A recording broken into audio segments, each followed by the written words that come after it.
Hello, my name is Wanda Vincent, And my name is Joseph Vincent, and and we we are are Senior Senior Art. Art.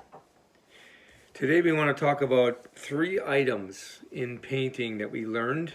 Again, we're not experts, but we've learned a lot since last April.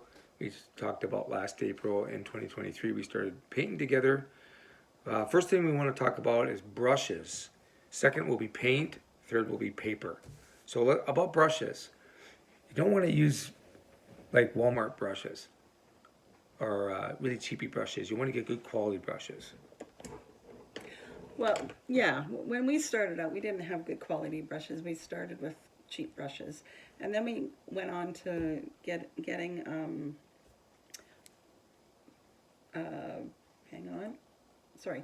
We, there's an art store that we go to called Opa's, and they have good brushes that we use, and as well as this is a Princeton long round, and it has a nice tip on it, and it's smooth when you use it. They glide better. It's hard to explain. I don't know how to explain it properly, but they glide better, and the tips stay nice, and they hold water better. They hold paint better.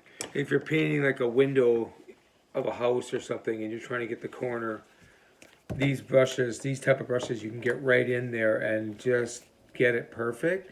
But if it's a cheapy brush, it might have a bristle sticking out, and you can try to get that little corner, and it goes over the line, and you make a mess. Mm-hmm.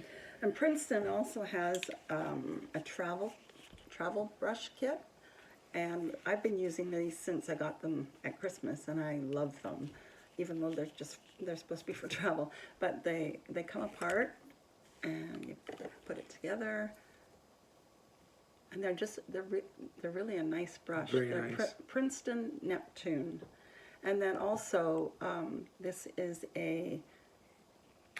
just a minute, a Skoda.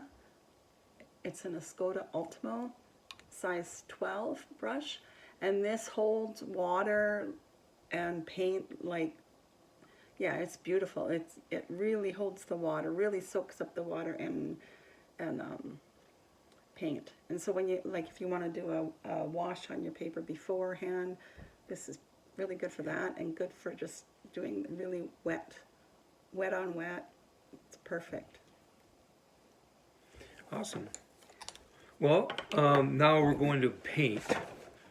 The paint that I bought, I don't have anymore, but it was I don't know what the brand was. It was kind of a cheapy brand. I think it was But Artist Loft. Artist Loft. Sorry, Artist Loft, but we found a little bit better. Yeah, it Here's, was. yeah, this is one my wife used to use. And this is my first set that I got. It's Sakura Koi watercolors, and they were okay, but they were okay to start with.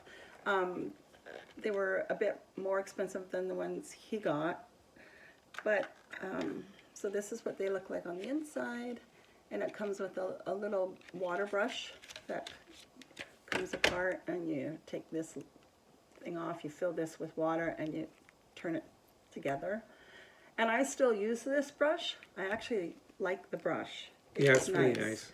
Holds water. Really nice. The paint itself,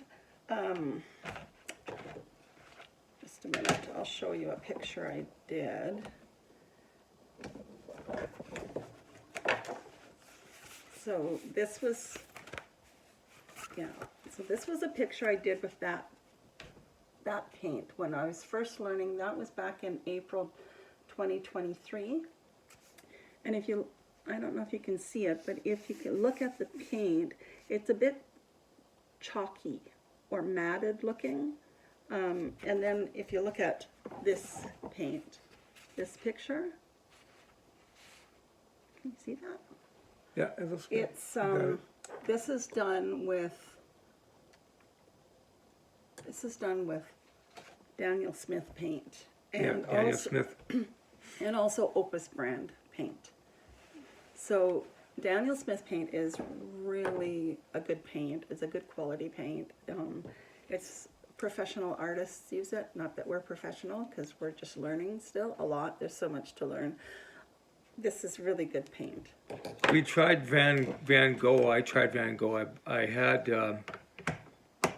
wasn't using it very long, and one of them was, it was just, the pan was sticky. It was very sticky. It was like, what is this?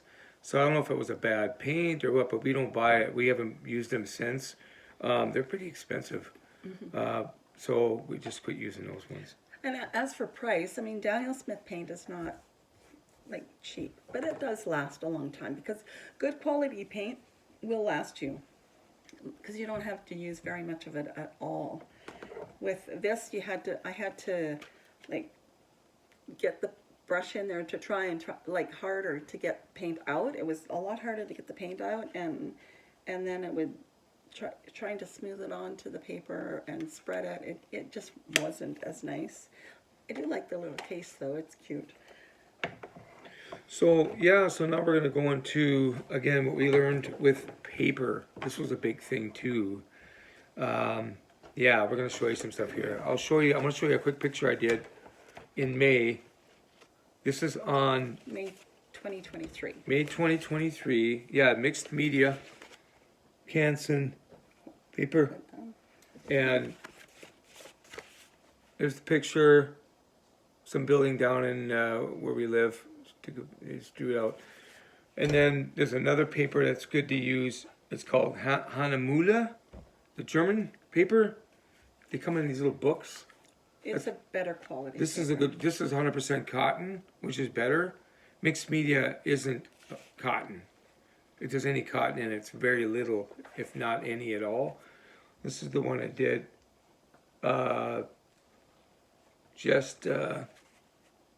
February 2024. But the paper's important. My wife knows, she's tried a lot of other ones here too. She can share too. So this was my first book. It was it's Artist Loft. I just drew that a bit. Doesn't come with that. But that was my first book, and it was nice for starting. But then I soon found a bit of frustration with it. But it was also the paint I was using was this other paint. So, but like this, it's just more chalky here, and it's just not as a nice quality. And the paper itself is, let's see if I can get a better picture.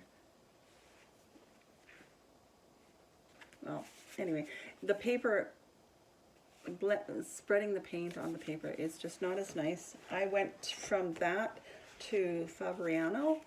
This was my second style of That's book good that quality. I went to. This is 100% cotton Fabriano Artistico. Cold press. Cold press. Yeah. And it's it was an adjustment to switch to this paper because it spreads differently.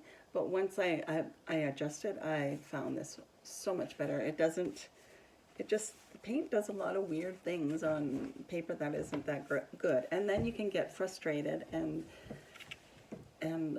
some people have given up because they just thought they weren't very good. And a lot of it has to do with your paper. Well, not that paper will make you a great artist, but No. it does help. But don't give up.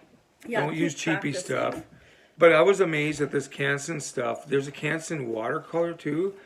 I was just surprised that this is mixed media, and I was surprised by how it turned out. I was happy with it, but there's better paper. There's also Arches, which is quite expensive.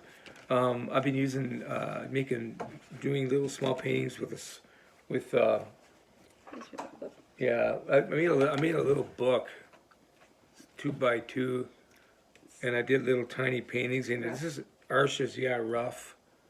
It's a little house. And it works pretty good. I like the Arches, the rough, because it just gives you time just to paint and make a nice line, and it soaks it in quicker, but I found it pretty cool. But drawing pencil is a little bit awkward.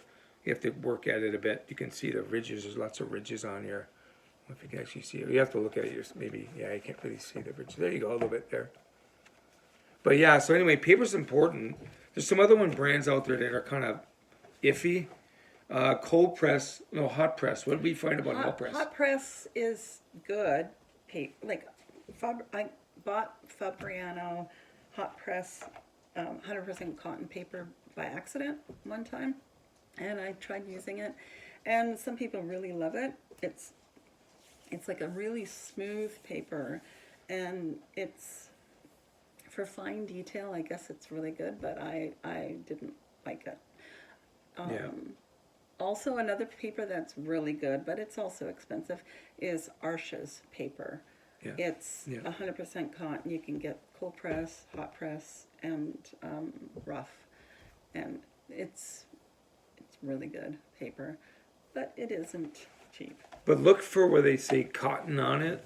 I got 100% cotton. I got some paper a while back that said 25% cotton in it, and it was like it was really lousy. So I Yeah. just use it for backing paper for making books. That's all I've used it for. Maybe in another video we can show you, like, just demonstrate the difference between using a good quality paper and a cheaper paper, what the paint actually does on Yeah. the page. Yeah. And that might help to explain it better. Well, Your oh, the last video that we did, we were in Penticton, and I never finished mine though. that's okay. Oh, I wanted to give you an update on what happened with those pictures that we started when we were there. While he's looking for his, I'll show you. This is how mine turned out. So this is my flip book, or accordion book, sorry, that I was working in, and so this is what it looked like. That's the first time I've done this kind of a yeah, it looked really cool. boat thing. Yeah, she Our did a great lighting. job on that. Our lighting is really bad right now. That looks good. I can see it. And then on this separate page, I did that. That's some buildings that were in Penticton. So that's that. This is my paper again. It's a book. It's a Hahnemühle paper, German. I didn't finish mine yet, but I will be. Very nice. That's in Yeah. Penticton where we were at the boat. And he's got the tree in that I didn't do. Yeah. I didn't bother drawing the tree. So, anyway, yeah, and I hope you enjoyed the video, folks. God bless you, and Yeah. yeah, we'll God see bless you Talk on to number you again. 4 eventually. If you like this video, please like and subscribe. Thanks. Thank you very Bye. much. Have a great day. Yeah, bye-bye.